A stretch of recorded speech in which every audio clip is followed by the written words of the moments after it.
Hello everyone, welcome to English tutorial by SB. I am Shravani, your online English guide. আজকে আমরা গ্রামারের একটি practice set solve করব, যেখানে আমরা 15টা ভীষণ ইম্পর্টেন্ট গ্রামার নিয়ে আলোচনা করেছি।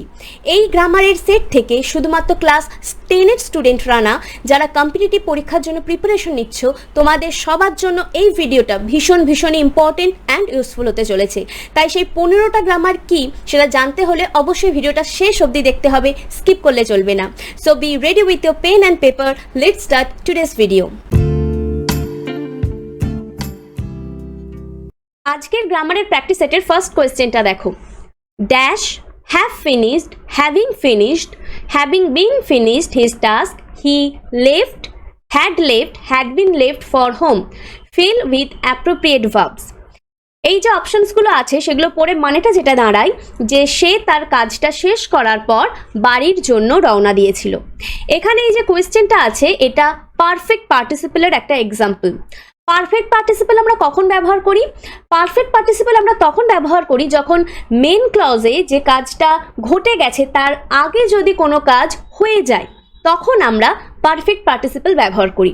পারফেক্ট পার্টিসিপেল ব্যবহার করার আরেকটা নিয়ম হচ্ছে, সবসময় পারফেক্ট পার্টিসিপেল ইউজ করার পর আমরা ভার্বের পাস্ট ফর্ম ব্যবহার করি।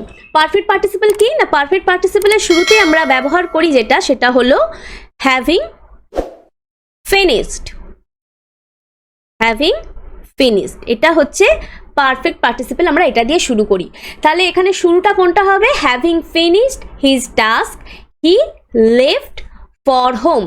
এখানে এই যে হি লেফট ফর হোম, এই যে পোর্শনটা এটা হচ্ছে মেন ক্লজ, ঠিক আছে?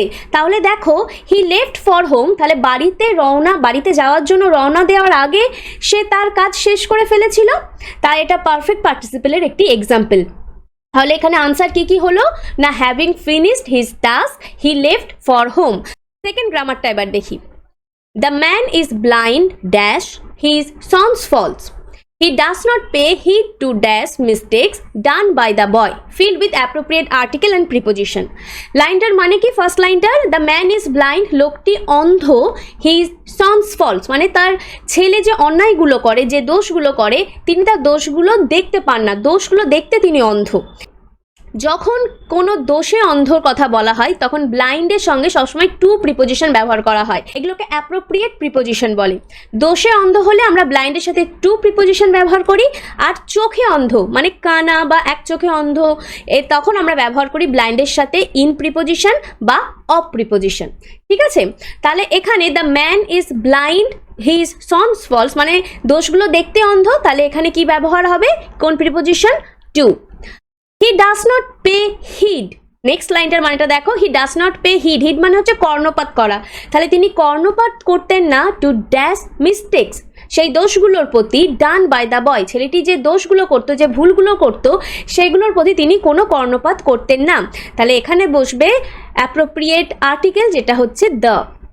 তাহলে এখানে আনসারগুলো কি? The man is blind to his sons faults and he does not pay heed to the mistakes done by the বয়।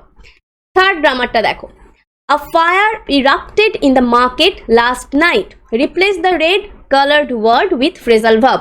মানেটা কি না, কাল রাত্রে মার্কেটে আগুন লেগে গিয়েছিল, ছড়িয়ে পড়েছিল, বিস্ফোরণ ঘটেছিল। ইরাপ্ট কথার মানে হচ্ছে বিস্ফোরণ হওয়া, মানে হঠাৎ করে আগুন লেগে যাওয়া। ইরাপ্টের ক্ষেত্রে আমরা দুটো ফ্রেজাল ভার্ব ব্যবহার করতে পারি, একটা হচ্ছে ব্রেক আউট যার মানে কি হঠাৎ শুরু হওয়া বা ছড়িয়ে পড়া, আর একটা হচ্ছে ব্লো আপ। ব্লো আপ মানে কি জ্বলে ওঠা, হঠাৎ জ্বলে ওঠা বা বিস্ফোরণে উড়িয়ে দেওয়া, ঠিক আছে? তো ইরাপ্টের ক্ষেত্রে আমরা এই দুটো ফ্রেজাল ভার্ব ব্যবহার করতে পারি।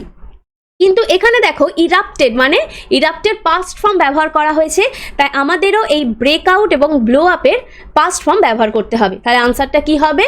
ব্রোক আউট বা ব্লিউ আপ, ঠিক আছে? ব্রেকের পাস্ট ফর্ম হচ্ছে ব্রোক আর ব্লো এর পাস্ট ফর্ম হচ্ছে blew. Next, by this time they dash will have left, will had left, choose correct alternative. এই যে সেন্টেন্সটা আছে এর মানে হচ্ছে তারা সেই সময়ের মধ্যে চলে যাবে। এই সেন্টেন্সটা হচ্ছে ফিউচার পারফেক্ট টেন্সের একটি এক্সাম্পল। ফিউচার পারফেক্ট টেন্স আমরা কখন ব্যবহার করি?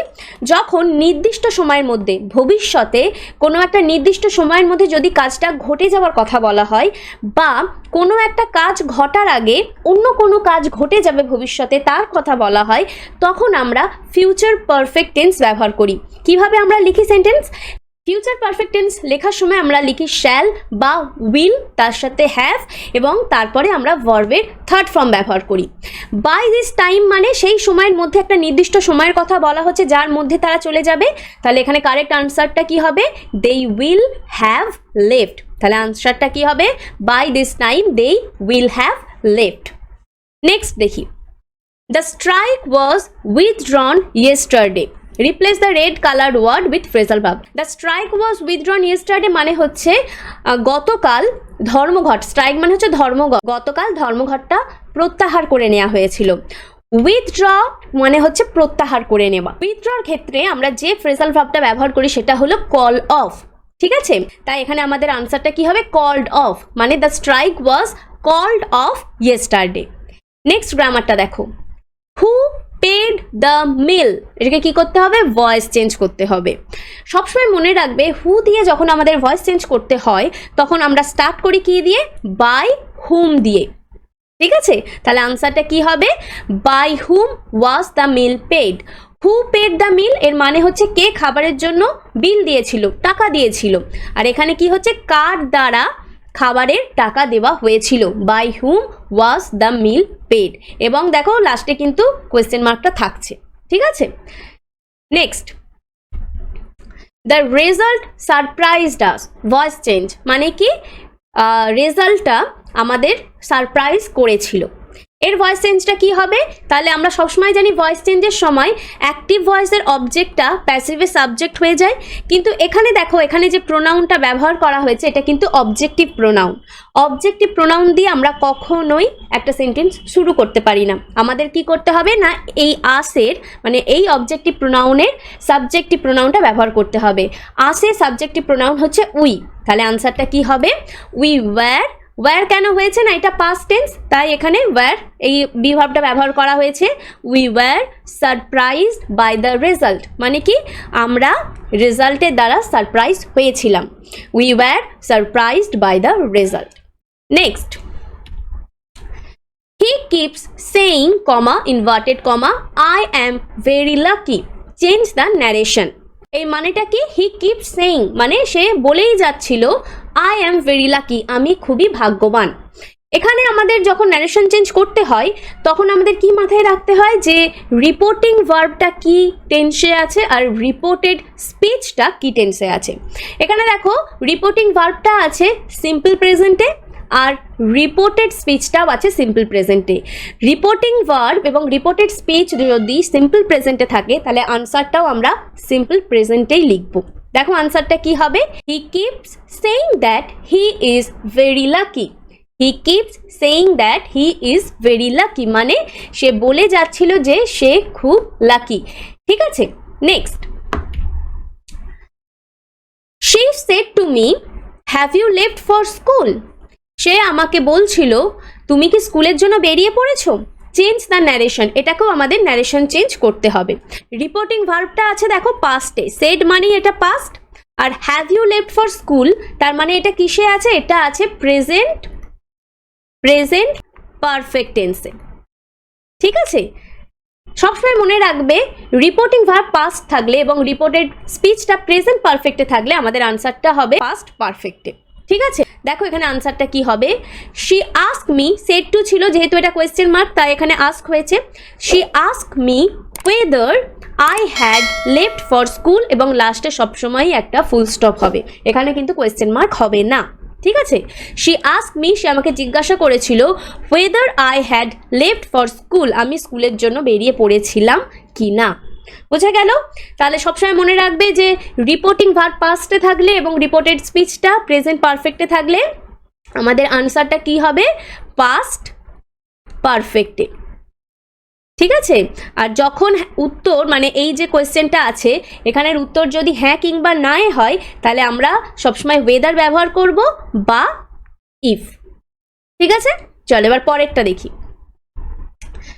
As soon as he reached the station, the train left. Rewrite using no sooner than. As soon as he reached the station, যেই না মাত্র সে স্টেশনে পৌঁছেছিল, দ্য ট্রেন লেফট, ট্রেনটা চলে গিয়েছিল। তাহলে নো সুনার দিয়ে আমরা কিভাবে করব? দেখো, দুভাবে আমরা করতে পারি নো সুনার দিয়ে। নো সুনার মানে হচ্ছেও যেই না মাত্র, ঠিক আছে? No sooner had he reached, দেখো নো সুনারের পর আমরা হ্যাড ব্যবহার করেছি এখানে। No sooner had he reached the station, যেই না মাত্র সে স্টেশনে পৌঁছেছিল, দেন দ্য ট্রেন লেফট, ট্রেনটা বেরিয়ে গিয়েছিল তারপর। আর একটা আমরা করতে পারি কি, নো সুনার ডিড, হ্যাডের জায়গায় আমরা এখানে ব্যবহার করেছি did. No sooner did he reach the station, যখন আমরা ডিড ব্যবহার করব তখন আমরা ভার্বের ফার্স্ট ফর্ম ব্যবহার করব, আর যখন হ্যাড ব্যবহার করব তখন আমরা ভার্বের থার্ড ফর্ম ব্যবহার করব। এই হচ্ছে ডিফারেন্স, ঠিক আছে? তাহলে no sooner did he reach the station, তারপরে যেমন আছে দেন দ্য ট্রেন লেফট, ঠিক আছে? চলো আমরা এবার পরের গ্রামারটা দেখি। ইট seemed impossible that he could escape, কি করতে হবে? এটা চেঞ্জ ইন্টু সিম্পল সেন্টেন্স। সেন্টেন্সের মানেটা কি? ইট সিমড ইম্পসিবল, এটা অসম্ভব মনে হচ্ছিল, দ্যাট হি কুড এসকেপ, সে বেরিয়ে যেতে পারে, মানে রেহাই পেতে পারে, পালিয়ে যেতে পারে, এটা অসম্ভব মনে হচ্ছিল। এটাকে কি করতে হবে? Simple sentence. সিম্পল সেন্টেন্স আমরা যদি বাংলায় ভাবি কি হতে পারে না, তার রেহাই পাওয়াটা অসম্ভব মনে হচ্ছিল, তাহলে এখানে সেন্টেন্সটা কি হবে? হিজ এসকেপ সিমড ইম্পসিবল, এটার মানে হচ্ছে এটাই, তার রেহাইটা, তার পালিয়ে যাওয়াটা অসম্ভব মনে হচ্ছিল। হিজ এসকেপ সিমড ইম্পসিবল, ঠিক আছে? পরেরটা দেখো, হিজ স্টেটমেন্ট ওয়াজ ট্রু, মানে তার বক্তৃতাটা, তার বক্তব্যটা সত্যি ছিল। Use the verb form of statement, স্টেটমেন্টের ভার্ব ফর্ম ব্যবহার করতে হবে। স্টেটমেন্টটা হচ্ছে নাউন আর এর ভার্ব ফর্ম হচ্ছে স্টেট, ঠিক আছে? কিন্তু দেখো এখানে সেন্টেন্সটা কিসে আছে? সেন্টেন্সটা আছে পাস্টে, তাহলে আমাদের স্টেটের পাস্ট ফর্ম ব্যবহার করতে হবে এখানে। আনসারটা কি হবে? হি স্টেটেড দ্য ট্রুথ, মানে সে সত্যি বলেছিল। হি স্টেটেড দ্য ট্রুথ, ঠিক আছে?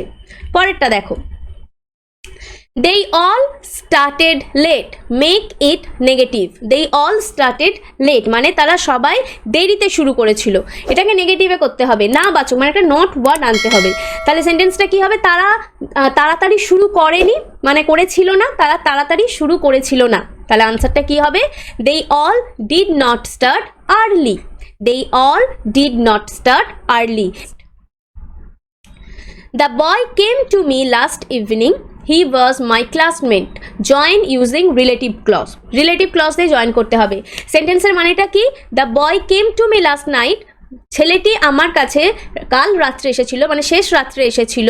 He was my classmate. সে আমার ক্লাসমেট ছিল। তাহলে এই সেন্টেন্সটা যদি আমরা রিলেটিভ ক্লজে করি কি হবে না, ছেলেটি যে কাল রাত্রে এসেছিল আমার ক্লাসমেট ছিল, তাই তো? তাহলে আনসারটা দেখো, the boy who came to me last evening was my classmate. The boy who came to me last evening, ছেলেটি যে কাল রাত্রে এসেছিল, was my classmate, আমার বন্ধু ছিল, মানে আমার ক্লাসের সঙ্গী ছিল। নেক্সট, এটা আজকে আমাদের last grammar, 15 number grammar. I am sure of his success, make it complex sentence. সেন্টেন্সের মানেটা কি? আমি তার সাফল্যর ব্যাপারে একদমই নিশ্চিত। I am sure of his success, তাহলে এটা কমপ্লেক্স কি হবে? আমি নিশ্চিত যে সে সফল হবে, তাই তো? দেখো, I am sure that he will succeed, এখানে আমরা সাকসেস মানে এখানে নাউন ব্যবহার করা হয়েছে, আমরা এটাকে কি করেছি? এখানে ভার্বে ব্যবহার করেছি। I am sure that he will succeed, আমি নিশ্চিত যে সে সফল হবে, এটা হচ্ছে এর মানে। ভিডিওটা কেমন লাগলো অবশ্যই আমাকে কমেন্ট সেকশনে জানাতে ভুলবে না, এবং এই 15টা গ্রামারের মধ্যে তোমরা কোনটা নতুন শিখলে সেটাও কিন্তু অবশ্যই আমাকে জানাবে।